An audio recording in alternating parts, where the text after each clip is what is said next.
A'udzubillahi minasyaitonirrajim. Bismillahirrahmanirrahim. Ila hadratin Nabi Mustafa Muhammad sallallahu alaihi wasallam wa ala alihi washabihi wa azwajihi wa dzurriyyatihi wal anbiya'i wa mursalin wa ulai waswari wassalihin wa jami'il malaikatil muqarrabin wa khususan la rusyabra qad ajilani wa khususan la rusyidi Nabi Bakri wa Umar wa Utsman wa Ali radhiyallahu anhum wa khususan la musanniful kitab Tijan Darari wa usulim maburi masih silati wal mu'minin wal mu'minat wal muslimin wal muslimat al ahya'i minhum wal amwas lahumul fatihah.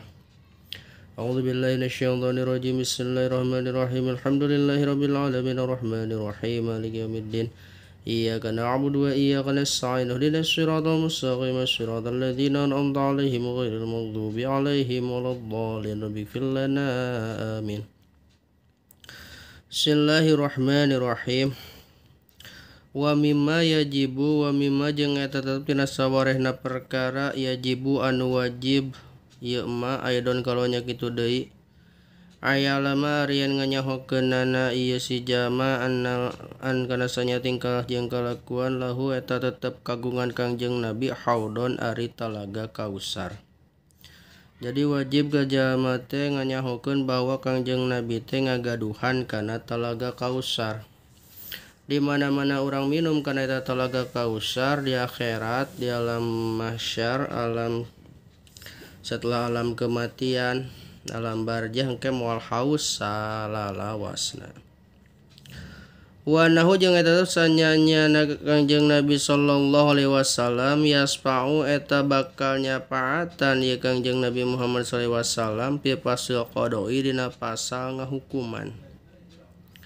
Wa dihi jeung ari ieu syafaatnya syafaatu eta syafaat mukhtasatun anu ditangtukeun bihi ka Kangjeng Nabi Muhammad sallallahu alaihi wasallam.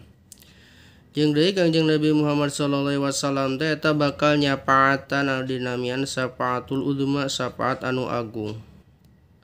Syafaat ieu bakal aya engke dina pasal qada, dina pasal ngahukuman pas jelema di sidang. Jelema di sidang hiji-hiji engke bakal meunang syafaat jalma nu Islam anu sok maca sholawat ka Kangjeng Nabi mah anu diakui ku Kangjeng Nabi umatna insyaallah eta bakal disyafaatan ku Kangjeng Nabi. Matakan urang sok sering maca hadharah maca sholawat ka Kangjeng Nabi teh supaya urang kenging syafaat di Kangjeng Nabi Muhammad sallallahu alaihi wasallam dina pas engke penghakiman atawa dina pas persidangan di pasal qadoi dina pasal ngahukuman. Ieu syafaat teh khusus ka Kangjeng Nabi hungkul ka nabi-nabi anu sanes teu dipasihkeun syafaat ieu. Jadi anu tiasa nyapaatan nanti di yaumil kiamah teh nyaeta Kangjeng Nabi Muhammad sallallahu alaihi wasallam khusus syafaatna ageung mah. Wa mimma jeung eta pina sawarena perkara yajibu anu wajib aidon kalawanya kitu deui aya ribarian nganyahokeunana itu si jamahum ka para nabi ar-rusul tegasna ka para rusul al-madhkurati anu geus ditutur ieu rusul fil Qur'ani dina Al-Qur'an tafsilan kalawan rincianana. Wa ma ghairuhum jeung anapun ari para rasul anu henteu ditutur dina Al-Qur'an payajibu eta wajib alaika itu si jama non aya ripain nganyahokeun itu si jama hum ka itu para rasul anu henteu ditutur di Al-Qur'an mah ijmalan kalawan gebreganana kalawan gemlenganana kalawan ijmalanana. Jadi wajib ka jalma anu mukallaf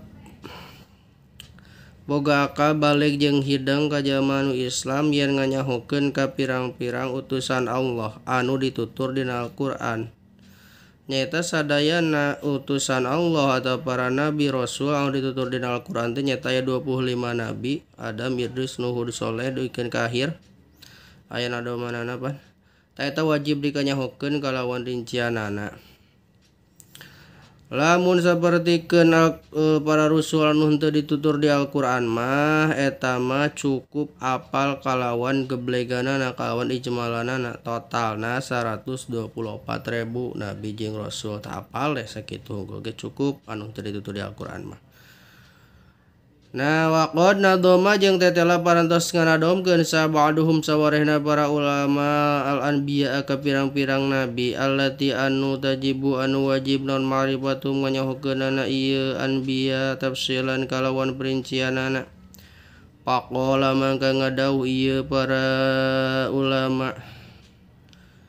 Faqala mangka ngadau musannif khatmun ala kulli dzi taklifi ma'rifatun bi anbiya ala tafsili qad ulimu fitilka hujatuna minhum samaniyatun min ba'di asrin wa yabqa sab'atun wa humu Idrisun Hudun Su'aibun Solihun wa kadza Dzulkifli Adamu bil Mukhtari qad khutimu.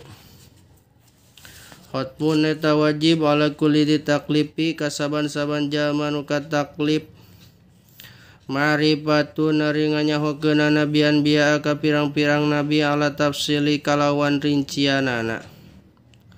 Qad ulimu anu nyatana geus dikanyahokeun ieu anbiya pitilka hujatuna dina hujah urang sadaya minhum eta tetep tina sawarehna itu anbiya teh samaniatun ari 8 min ba'di asrin tina sabadana anu 10 8 jeung 10 18 wayabko jeung tetep naon sabatun 7 8 jeung 10 18 tambah 7 25 berarti aya 25 nabi.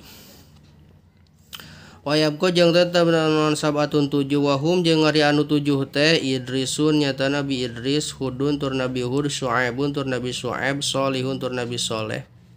Wa kadza jeung nya kitu deui seperti nabi Soleh, Dzulkifli ari nabi Dzulkifli, Adamun tur nabi Adam bil Mukhtar kalawan anu dipilih, qad khutimu anu nyatana jadi pamungkasna para nabi. 1 2 3 4 5 genep 7 berarti Nabi Idris, Hud, Syuaib, Soleh, Dzulkifli, Adam bil Mukhtar berarti Kangjeng Nabi Muhammad al Mukhtar teh. Kangjeng Nabi Muhammad sallallahu alaihi wasallam anu jadi panutupna sadaya para nabi. Tah eta ngabahas tentang nabi sareng rasul. Jadi wajib ke urang sadaya nganyahokeun kana nama-nama nabi anu 25 anu ditutur dina Al-Qur'an, tetapi anu teu ditutur dina Al-Qur'an mah nabi jeung rasul teh cukup apal kalawan gebleganana. Di dieu disebutkeun aya 25 nabi, tapi anu tetepkeun di dieu anu dicarioskeunna cuma 7 doang, hiji nabi Idris, 2 nabi Hud, 3 nabi Syuaib, 4 nabi Soleh, 5 nabi Dzulkifli, 6 nabi Adam, 7 nabi Muhammad sallallahu alaihi wasallam. Tah ieu anu dibahas di dieu anu ditulis dina kitab Sapinah mah cuma 7 doang, tapi sadayana dina Al-Qur'an aya 25 nabi anu wajib dikanyahokeun. Wa mimma yajibu yatiqadu aidan wallahu a'lam bishawab.